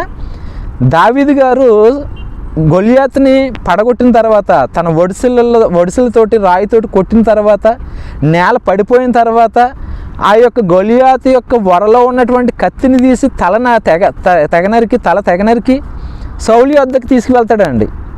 ఏమండి, అంటే అక్కడ బాడీలో ఉన్నటువంటి ఆ యొక్క ఎముకల గూడు అంతా కూడా మొండమంతా ఒకటైపోయింది, తల అంతా ఒకటైపోయిందండి. తల వేరు చేయబడింది, మొండమంతా కూడా వేరు చేయబడిందండి. మరి అలాంటప్పుడు ఆ స్కెల్టన్ గొలియాతని మనం ఎలా అనగలుగుతాం? ఆలోచించారా? ఇది తెలియనటువంటి వారు అనేక మంది ప్రియమైన దేవుని వాళ్ళారా ఇది గొలియాతు స్కెల్టన్ అని చేసి చెప్పుకొచ్చారండి. కాబట్టి ప్రియమైన దేవుని వాళ్ళారా, దేవుని వాక్యం తెలియకపోతే ఎలాగే మోసపోతాం, ఎలాగే అపార్థం చేసుకునేటటువంటి దశకి వెళ్ళిపోతాం. ప్రియమైన దేవుని వాళ్ళారా వెళ్ళిపోతామండి. కాబట్టి దేవుని వాక్యము అపార్థం చేసుకోవద్దు, అర్థం చేసుకోండి. దేవుని వాక్యం యొక్క విలువను తెలుసుకోండి. ప్రియమైన దేవుని వాళ్ళారా విలువను తెలుసుకోండి. మనకి దేవుని వాక్యం యొక్క విలువ తెలియదేమో కానీ లోకంలో ఉన్నటువంటి అగ్రరాజ్యాలకి దేవుని యొక్క వాక్యం బాగా తెలుసండి. ఏమండి, బాగా వినండి, నేను ముగిస్తాను. ఒక ఎగ్జాంపుల్ చెప్పి మీకు ముగిస్తానండి. అమెరికా మరి శాస్త్రీయంగా అభివృద్ధి పొందుతున్నటువంటి సమయంలో శాటిలైట్ పంపించిన తర్వాత అక్కడి నుంచి భూమి మీద ఉన్నటువంటి అనేకమైనటువంటి ఆ యొక్క పరిసరాలను పరిశీలిస్తున్నప్పుడు భూగర్భంలో, సముద్ర గర్భంలో ఉన్నటువంటి మరి మానవాళికి కావాల్సినటువంటి వనరులన్నింటినీ కూడా పరిశీలించినప్పుడు మరి ఇరాక్ భూభాగంలో విస్తారమైనటువంటి మరి క్రూడ్ ఆయిల్, పెట్రోల్కి సంబంధించినటువంటి ఆయిల్ దొరుకుతుందని చేసి ఈ విషయం చెప్పుకోకుండానే ఇరాకులతోటి అగ్రిమెంట్ రాయిన్ చేసుకుంది. కొన్ని సంవత్సరాలు మీ భూభాగంలో ఉన్నటువంటి ఈ యొక్క క్రూడ్ ఆయిల్ మేము పట్టుకెళ్తాం, వచ్చిన దాంట్లో 50-50 మనం పర్సెంటేజ్ తీసుకుందాం అని చేసి మాట్లాడేసుకోరండి. ఆ యొక్క అగ్రిమెంట్ ఇప్పుడు కూడా నడుస్తుందేమో, మేబీ నాకు తెలియదు. కానీ ఏమండి, ఇది ఎలా తెలిసింది వాళ్ళకంటే, బైబిలు అమెరికన్స్ క్రైస్తవులు కదండి, వారి చేతిలో బైబిల్ ఉండడం బట్టి బైబిల్లో ఉన్నటువంటి అనేక మాటలు వారిని ప్రేరేపించినాయండి. ఈ లోకంలో బ్రతకడానికి బైబిల్ వాక్యం యొక్క విలువను తెలుసుకున్నారు. కానీ ఈ వాక్యం ఇంకెక్కడికి నడిపిస్తుందనే సంగతి వారు తెలుసుకోలేదు. వారు తెలుసుకున్నటువంటి విలువ గల సమాచారం ఒకటి చెప్పి నేను ముగిస్తా అండి. మనం తెలుసుకోవాల్సినటువంటి బైబిల్ గ్రంథంలో ఉన్నటువంటి అనేక మాటలు మరి అమెరికా దేశస్తులు మరి గ్రహించి, మరి ఇందులో ఉన్నటువంటి సారాన్ని వారు గమనించి దేవుడి కోసం బ్రతకడం కన్నా ఈ లోకంలో మరి సిరి సంపదలతో బ్రతకడం కోసం వారి యొక్క పరిశోధనలు ఎలా కొనసాగించారంటే, బైబిల్లో ఎక్కడైనా ఏదైనా ఒక మాట రాయబడి ఉన్నదంటే ఆ మాట అవునా కాదని చేసి వారు పరిశీలిస్తారండి. వారు ప్రయోగాత్మకంగా అది నిజమని చేసి నిరూపించుకున్న తర్వాతే దానివల్ల లాభం పొందుతారండి. మరి బల్బును కనిపెట్టినటువంటి థామస్ ఆల్వా ఎడిసన్ మీకు అందరికీ తెలుసండి. మరి ఆయన బైబిల్లో ఉన్నటువంటి యోహాను సువార్తలో ఉన్నటువంటి ఒక మాటను చదివాడు, ఈ లోకానికి వెలుగైనటువంటి బల్బును కనిపెట్టాడండి. ఏమండి, ఎనస్థిస్ మొత్తుమందు కూడా బైబిల్ నుంచే కనిపెట్టారండి. ఇలా మనం చెప్పుకుంటే ఈ రోజునాడు శాస్త్రవేత్తలు కనిపెట్టినటువంటి అనేకమైనవి బైబిల్ ఆధారం చేసుకుని కనిపెట్టినవి ప్రియమైన దేవుని వల్లరా. అలా బైబిల్ ఆధారం చేసుకుని మరి కంటికి కనిపించలేనటువంటి సముద్ర గర్భంలో ఉన్నటువంటి మరి విపరీతమైనటువంటి ఆయిల్ నిల్వల్ని కనుగొన్నారు ఒకప్పుడు, సుమారుగా కొన్ని సంవత్సరాల క్రితం అమెరికా ప్రభుత్వం ప్రియమైన దేవుని వల్లరా. అలా కనుగొన్న తర్వాత మరి ఆ యొక్క దేశాలతోటి, ఇరాన్ ఇరాక్ దేశాలతోటి ఒప్పందాలు కుదుర్చుకొని కొన్ని శతాబ్దాల పాటు ఆ దేశాల నుంచి ఆయిల్ నిల్వల్ని ఆ దేశం, అమెరికా దేశం తీసుకువెళ్ళి మరి విపరీతంగా డబ్బు సంపాదించడం. మరి ఈరోజు ప్రపంచ దేశాల్లోనే అమెరికా ఒక ఉన్నతమైనటువంటి స్థితికి ఏర్పడడానికి మరి పెట్రోల్ అనేటటువంటిది కారణం అండి. ఏమంటే అందుకే అండి, పెట్రోలు ఎక్కడైతే విపరీతంగా మరి ఉద్భవించిందో ఆ దేశాలన్నీ కూడా ఈ రోజునాడు ఉన్నతమైనటువంటి దేశాలుగా, సంపన్నమైనటువంటి దేశాలుగా మరి ఈ రోజునాడు ఉన్నాయంటే వాటన్నిటికి గల కారణం పెట్రోల్ ప్రియమైన దేవుని వల్లరా. ఆ పెట్రోల్ గురించి బైబిల్ ఏమైనా చెప్పిందా అంటే ఖచ్చితంగా చెప్పిందండి. ఖచ్చితంగా చెప్పింది. అది అందరూ కూడా గమనించాలి, ప్రపంచానికి తెలియజేయాలండి. బైబిల్ కేవలం చిన్నదిగా చూస్తున్నారండి, కానీ దీనిలో ఉన్నటువంటి సారాన్ని గమనిస్తే ఈ లోకానుసారంగా గొప్పవారు అవ్వచ్చు, ఆత్మీయంగా కూడా గొప్పవారుగా అయ్యి దేవుడు ఉన్నటువంటి లోకానికి వెళ్ళొచ్చండి. ఒక క్రైస్తవుడికి నేను చెప్పేది ఏంటంటే, బైబిల్ చెప్తున్నటువంటి వచనాలను బట్టి భూమి మీద సిరి సంపదలతో తొలతోగాలనేటటువంటి ఆలోచన లేదు. అలాంటి ఆలోచన మీకు చెప్పట్లేదు. కానీ దీన్ని పట్టుకుంటే చాలా గొప్పవారు అవుతారు, ఈ భూమి మీద గొప్పవారు అవుతారు. ఈ భూమిని విడిచిన తర్వాత కూడా గొప్పవారు అయ్యేటటువంటి పరిస్థితి ఉన్నదండి. అందుకే మేము లేఖనములు యందు నిత్యజీవం కలదని మనం పరిశీలించాలి ప్రియమైన దేవుని వల్లరా. మనం లేఖనం లేదు నిత్యజీవం ఉన్నదని చేసి మనం పరిశోధించాలండి. అందుకే యేసుక్రీస్తు వారు కూడా చెబుతూ, అద్వితీయుడైన సత్యదేవుడగు తండ్రిని, కుమారుడైనటువంటి యేసుక్రీస్తు వారిని తెలుసుకున్నట్టే కదా నిత్యజీవం అంటాడండి. కాబట్టి ప్రియమైన దేవుని వల్లరా, వాక్యం యొక్క గొప్పతనం మనకు తెలిస్తే మనం నిజంగా నిత్యజీవానికి వారసులం అవుతాం. ప్రియమైన దేవుని వల్లరా, నిత్యజీవానికి వారసులం అవుతామండి. మన చేతిలో ఉన్నటువంటి మొబైల్ కూడా చాలా ఈ రోజు నాడు పెద్దగా ఉండొచ్చు, కానీ అందులో ఉన్నటువంటి సిమ్ను మనం చూస్తే ఆ సిమ్ని బట్టే మొబైల్ రన్ అవుతుందండి. ఏమండి, ఒక నెట్ వైఫై కలిసి కలవాలన్నా, ఎదుటి వ్యక్తికి ఫోన్ చేయాలన్నా సిమ్ కార్డు వల్ల అవన్నీ కూడా సాధ్యమవుతాయి. కాబట్టి సిమ్ కార్డు చిన్నది కదని చేసి మనం దాన్ని పక్కన తీసి పాడేస్తే ఆ మొబైల్ ఎందుకు కూడా ఉపయోగపడదు. అలాగే బైబిల్ వాక్యము ఎడారి మత పుస్తకం అని, ఆ ఎడారి దేవుడు చెప్పిన మాటలు మాకెందుకని చేసి మీరు చిన్నగా చూస్తున్నారేమో, కానీ ఈ మాటలు పట్టుకుని ఈ మాటలో ఉన్నటువంటి సారం కలిగినటువంటి ఇందులో ఉన్నటువంటి సారాన్ని గమనించినటువంటి దేశాలు మాత్రం ఉన్నతంగా ఈ రోజునాడు ప్రపంచ దేశాల్లో సిరి సంపదలతో తొలతూగుతున్నాయండి. కాబట్టి ప్రియమైన దేవుని వల్ల పెట్రోల్ గురించి బైబిల్ ఏమైనా చెప్పిందా? పెట్రోల్ గురించి బైబిల్ ఏమైనా చెప్పిందా అంటే ఖచ్చితంగా చెప్పింది. ఆ మాటలు మనం చూసుకొని ముగించుకుందాం. ద్వితోపదేశకాండం 33వ అధ్యాయము, ద్వితోపదేశకాండం 33వ అధ్యాయము 19వ వచనం. ద్వితోపదేశకాండం 33వ అధ్యాయము 18-19 వచనాలు మనం చూసినట్లయితే, జెబులోను గూర్చి ఎట్లా నేను, జెబులోను నీవు బయలు వెళ్ళి స్థలమందు సంతోషించుము, ఇస్మాకారు నీ గుడారములు యందు సంతోషించుము. వారు జనములను కొండలకు పిలిచిరి, వారు జనములను కొండలకు పిలిచిరి, అక్కడ నీతి బలులు నర్పింతురు.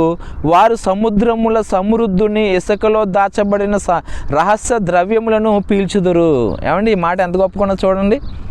వారు సముద్రముల సమృద్ధిని, ఇసుకలో దాచబడిన రహస్య ద్రవ్యములను పీల్చుదురు అని చేసి బైబిల్ చెప్తుందండి. ఈ మాటని ఒకప్పుడు అమెరికా వాడు చదివాడు. ఏమండి, ఈ యొక్క ఎడారి దేశాలు, మీరు అంటున్నారు కదా ఎడారి దేశాలు మాకొద్దు, ఎడారి దేశంలో ఉన్నటువంటి దేవుడు మాకు వద్దని అంటున్నారు కదా. ఏమండి, ఒకవేళ దేవుడు కలగజేసినటువంటి, దేవుడు వాగ్దాన భూమి అయినటువంటి ఇశ్రాయేల్ దేశమే ఎడారి దేశం అనుకుంటే, దానికి రిలేటివ్గా ఉన్నటువంటి చుట్టుపక్కల దేశాలన్నీ కూడా ఎడారి దేశాలే అండి.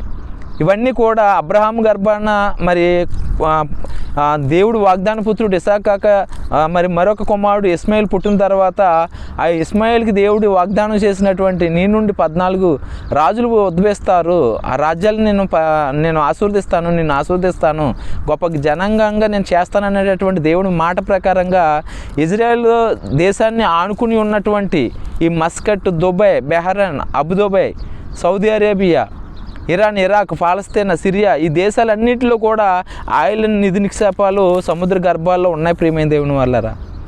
ఏమండి ఈ మాటను కనుగొన్నటువంటి, ఈ మాటలో ఉన్నటువంటి సారాన్ని కనుగొన్నటువంటి మరి అమెరికా ప్రభుత్వం కొన్ని శతాబ్దాల క్రితమే ఇరాన్, ఇరాక్ వారితోటి ఒప్పందం కుదుర్చుకొని మీ దేశం నుంచి, మీ దేశం భూభాగాల్లో ఆయిల్ నిధి నిక్షేపాలు ఉన్నాయి, అవన్నీ కూడా మేము పట్టుకు వెళ్తామని చేసి ఒప్పందం కుదుర్చుకొని మరి ఇప్పటి వరకు కూడా ఆ యొక్క ఆయిల్ నిల్వల్ని ఆ దేశం తీసుకువెళ్తూనే ఉందండి.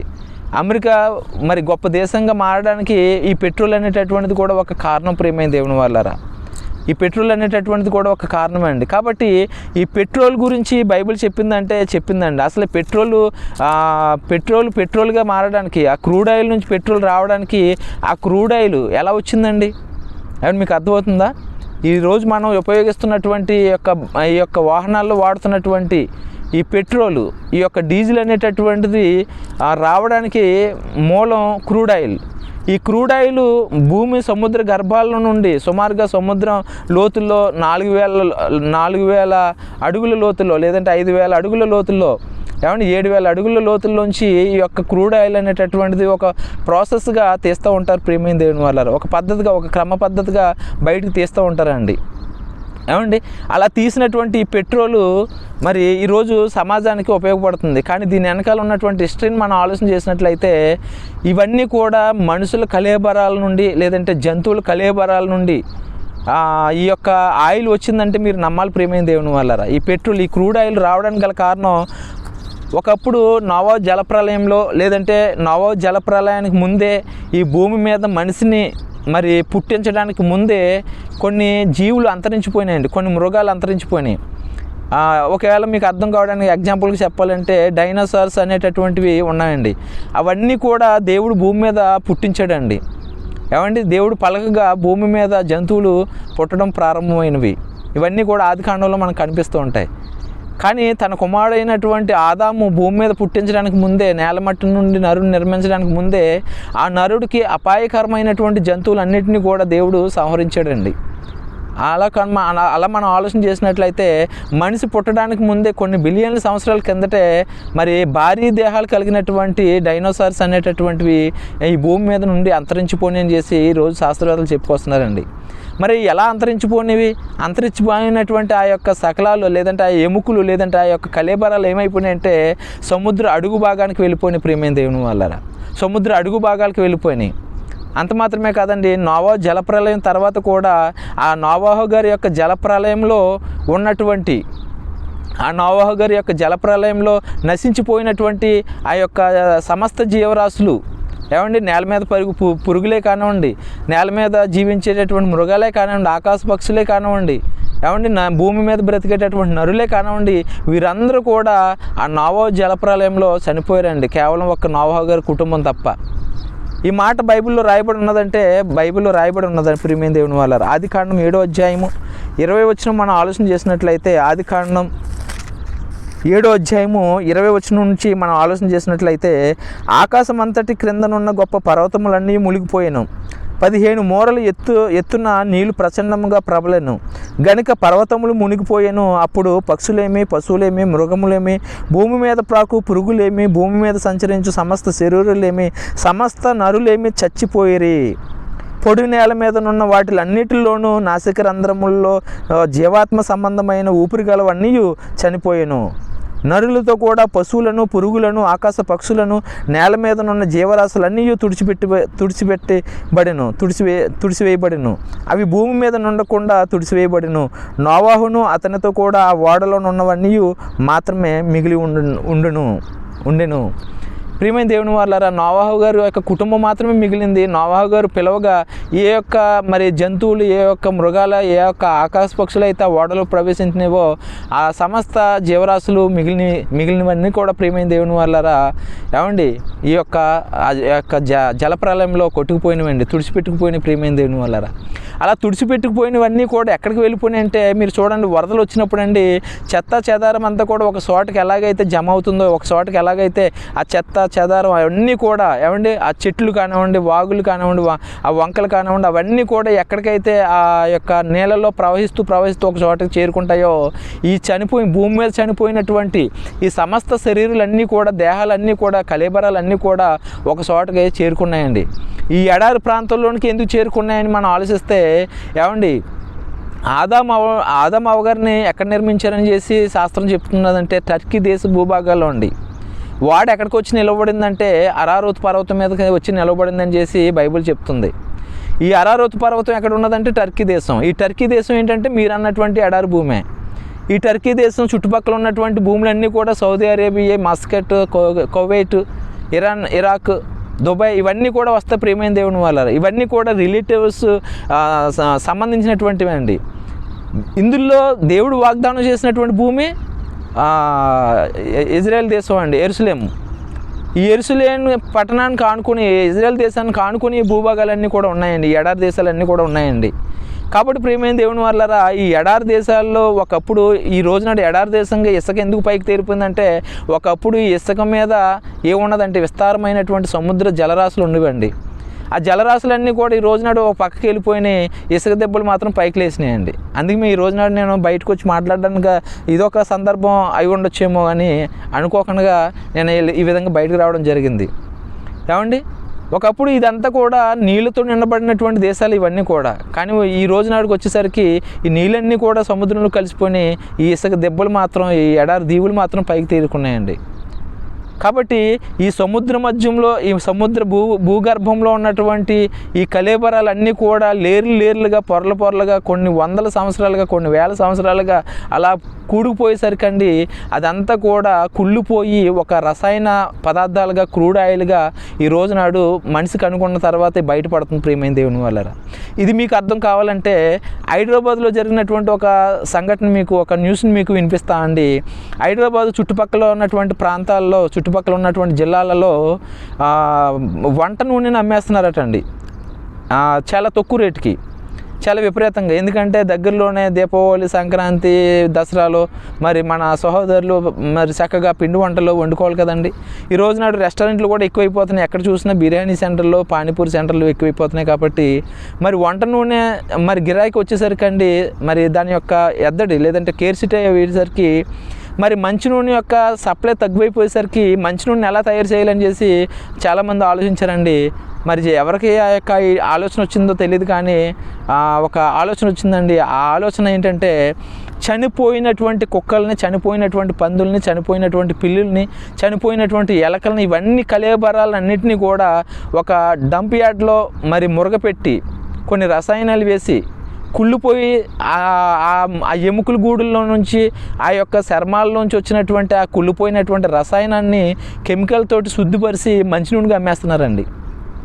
మీకు వింటుంటే భయం వేస్తుంది కదా ఏమండి. నిజంగా వాస్తవం ఆ వీడియో మీకు లింక్ పెడతాను, లేదంటే ఆ వీడియో మీకు జస్ట్ మీకు క్లిప్పింగ్ చేసి చూపిస్తా అండి. ఏమండి ఇది ఎంత వాస్తవమో. ఏమండి చనిపోయినటువంటి జంతువుల కళేబరాల నుండి మంచి నూనె ఈ రోజు మనిషి తయారు చేస్తుంటే ప్రియమైన దేవుని వల్ల మనిషి గొప్పవాడా, మనిషిని పుట్టించినటువంటి దేవుడు ఇంకెంత గొప్పవాడో ఆలోచిస్తే ఆ మనిషి, ఆ దేవుడు చేసినటువంటి ఆ యొక్క జలప్రలయం యొక్క ఆ యొక్క విధ్వంసం, లేదంటే ఆ జలప్రలయంలో చనిపోయినటువంటి ఆ యొక్క జంతు కళేబరాలన్నీ కూడా ఒక చోట సమకూర్చిన తర్వాత అవి లేర్లుగా సముద్ర భూభాగాల్లో, సముద్ర గర్భంలో మరి అడుగంటుకుపోయిన తర్వాత ఈ రోజు నాడు మనిషికి అది ఒక క్రూడ్ ఆయిల్గా బయటపడుతుందండి. ఏమండి ఒకరోజు నవ జలప్రలయంలో మనుషులకి ఇవ్వబడినటువంటి శాపం ఈ రోజు ఈ తరంలో ఉన్నటువంటి మనుషులకి అది ఒక వరంగా ఉందండి.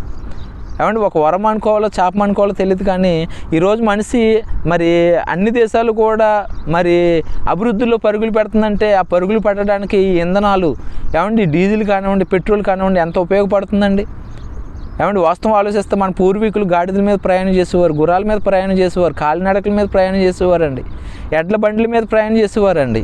కానీ ఈ రోజు నాడు మనిషి అనుకుంటే టీ తాగడానికి ఫ్లైట్ మీద దేశ విదేశాలే దాటేస్తున్నాడండి.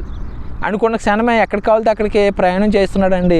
హెలికాప్టర్లు అంటున్నారు, విమానాలు అంటున్నారండి, మెట్రో ట్రైన్స్ అంటున్నారు. వీటన్నిటిలో కూడా ముడి పదార్థం ఏంటంటే ఇంధనం ప్రియమైన దేవుని వారలారా, ఫ్యూయల్. ఈ ఫ్యూయల్ అది ఒక పెట్రోల్గా, ఒక డీజిల్గా ఉన్నది ప్రియమైన దేవుని వారలారా. ఏమంటే ఆలోచించండి. మరి ఈ ఫ్యూయల్, ఈ పెట్రోల్ గురించి బైబిల్ చెప్పిందంటే ఖచ్చితంగా చెప్పింది. ఇందాక మీకు చదివినిపించాను, మరొకసారి మీకు చదివినిపిస్తున్నాను. చూడండి ప్రియమైన దేవుని వాళ్ళారా, చూడండి ద్వితోపదేశకాండం 33వ అధ్యాయం 19వ వచనము. 33వ అధ్యాయం 19వ వచనము. జబులోను గూర్చి ఎట్లా, నేను జబులోను నీవు బయలు వెళ్ళి స్థలమందు సంతోషించుము, ఇస్మాకారు నీ గుడారములు ఎందు సంతోషించుము. వారి జనులను కొండలకు పిలిచిరి, అక్కడ నీతి బలులను నర్పింతురు. వారు సముద్రముల సమృద్ధిని, ఇసుకలో దాచబడిన రహస్య ద్రవ్యములను పీల్చుతురు. ఏమండి, వారు మాత్రమే కాదండి, ఈ రోజున ప్రపంచ దేశంలో ఉన్నటువంటి ప్రతి ఒక్క దేశ పౌరుడు పీలుస్తున్నాడండి.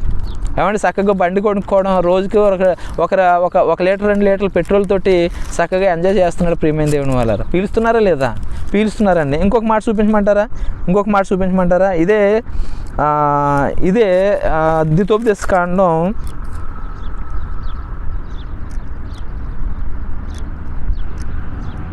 ద్వితోపదేశకాండం 32వ అధ్యాయము 13వ వచనం ఒకసారి చూడండి. ద్వితోపదేశకాండం 32వ అధ్యాయం 13వ వచనం. భూమి యొక్క ఉన్నత స్థలముల మీద వాడిని ఎక్కించెను, పొలముల పంట వాడిని తినిపించెను, కొండ బండ నుండి తేనె, చెకుముకి రాళ్ళ బండ నుండి నూనెను అతనికి జురించెను. చివరి మాట చూడండి. కొండ బండ నుండి తేనెను, చెకుముకి రాతి బండ నుండి నూనెను అతనికి జురించేదను అంటున్నాడండి.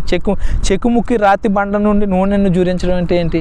ఈరోజు నాడు సముద్ర గర్భంలో ఉన్నటువంటి పేరుకుపోయినటువంటి ఆ ఇసుక తిన్నెలన్నీ కూడా బండగా మారిపోయినాయండి, చెకుముకి రాళ్ళు. ఏమండి, ఈ రోజు నాడు మనిషి వాడుతున్నటువంటి టైల్స్, ఏమండి బిల్డింగులకి వాడుతున్నటువంటి టైల్స్ కూడా, మంచి క్వాలిటీ ఉన్నటువంటి టైల్స్ కూడా ఈ చెకుముకి రాళ్ళ నుండి తయారు చేయబడినటువంటివే అండి.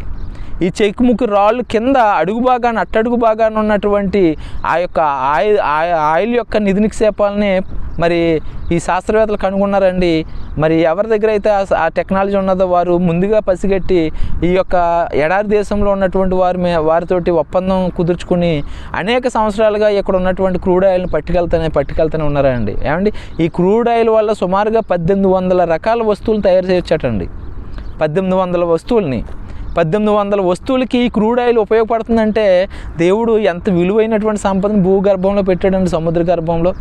అది కూడా జంతువుల కళేబరాల నుండి అండి. అండ్ మీకు చెప్పాను కదండి, మనిషే జంతువుల కళేబరాల నుంచి నూనె తయారు చేస్తుంటే మనిషికి ఉపయోగపడేటటువంటి ఈ తరంలో ఉన్నటువంటి మనము ఉపయోగించుకునేటటువంటి పెట్రోలు, డీజిలు, తారు, ఏమండి ఇలా మనం అనుకుంటే ఎన్నో ఉన్నాయి ప్రియమైన దేవుని వాళ్ళారా. ఇవన్నీ కూడా ఈ క్రూడ్ ఆయిల్ నుంచి వస్తున్నాయండి.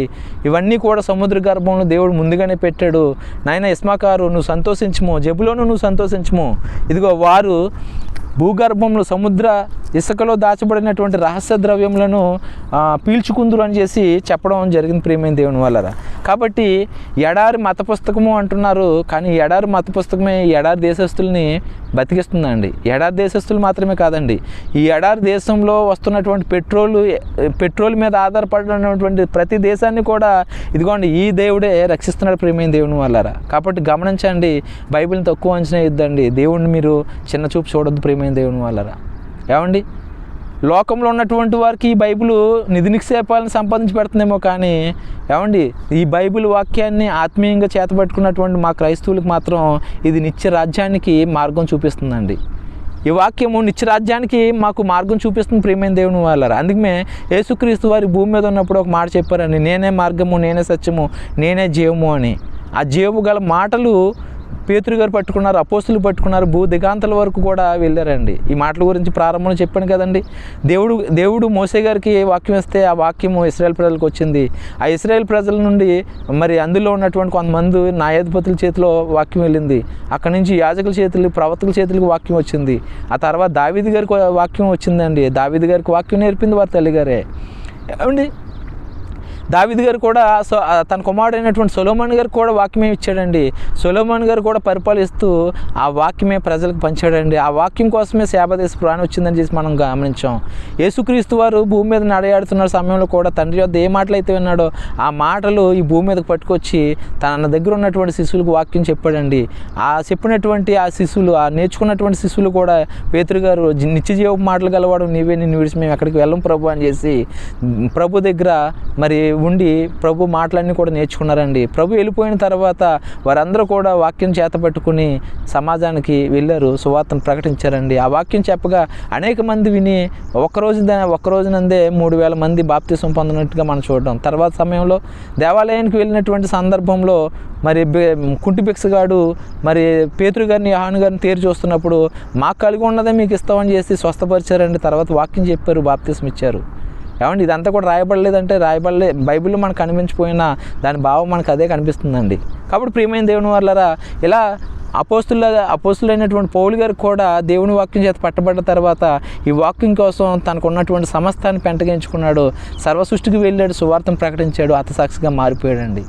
ఇలా ఎందరి గురించి మనం చెప్పాలంటే మరి సమయం సరిపోదు ప్రియమైన దేవుని వాళ్ళరా, సమయం సరిపోదండి. ఆలోచించండి ప్రియమైన దేవుని వాళ్ళరా, బలిపీఠం కింద చూస్తున్నటువంటి ఆత్మల యొక్క ఘోష యోహాను గారు వింటున్నారండి.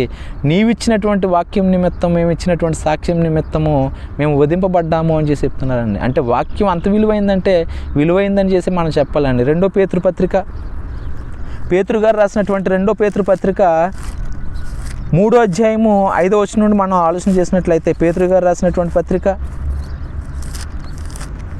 2 పేతురు పత్రిక 3వ అధ్యాయం 5వ వచనం నుండి మనం చూసినట్లయితే, ఏలా అనగా పూర్వం నుండి ఆకాశం ఉండిననియు నీళ్ళలో నుండి నీళ్ళు వలన సమకూర్చబడిన భూమియు దేవుని వాక్యం వలన కలిగెను. ఏమండి ఆకాశములు భూమి ఇదంతా కూడా భూమి మీద ఉన్న సర్వస్వము ఎలా కలిగిందంటే దేవుని వాక్యం వల్ల కలిగి ఉన్నదటండి. వారి బుద్ధిపూర్వకంగా మరుతురు.